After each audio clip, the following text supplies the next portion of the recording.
బాబోయ్! ప్రేమలో పడితే ఇలా కూడా చేస్తారా? ప్రేమలో పడితే పిచ్చి పనులు చేస్తారంటారు. కానీ ఇలా నాగలోకం లెవెల్ స్క్రిప్ట్ రాస్తారని ఎవరూ ఊహించరు. ఉత్తరప్రదేశ్‌లోని సింగనగర్‌కు చెందిన రీనా అనే యువతి ప్రియుడితో లేచిపోవాలనుకుని నేరుగా దేవతావతారం ఎత్తేసింది. 2 నెలల ముందే ట్రైలర్ రిలీజ్. నాకు కలలో నాగదేవతలు కనిపిస్తున్నాయి. నన్ను పిలుస్తున్నాయి అంటూ ఇంట్లో సస్పెన్స్ బిల్డప్.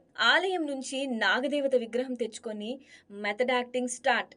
క్లైమాక్స్ రోజున పాములు పట్టేవారి దగ్గర నుంచి 5 అడుగుల నాగుపాము కుబుసం తెచ్చుకొని బెడ్ మీద గాజులు, కుంకుమ, కుబుసం సెట్ చేసి నా మానవ అవతారం ముగిసింది అంటూ గ్రాండ్ ఎగ్జిట్. ఉదయం లేచిన తల్లిదండ్రులకు షాక్ అయ్యేలోపే పోలీసులు మాత్రం నాగలోకం కాదు సిగ్నల్ లోకం అంటూ ఫోన్ లొకేషన్ ట్రేస్ చేసి అసలు కథ బయటపెట్టారు. ప్రేమ కోసం ఇంత డెడికేషన్ ఉంటే డైరెక్టర్లకు స్క్రిప్ట్ రైటర్స్‌గా ఛాన్స్ ఇచ్చినా సరిపోతుంది కదా!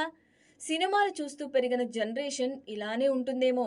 డ్రామా కూడా 70 స్కేల్‌లోనే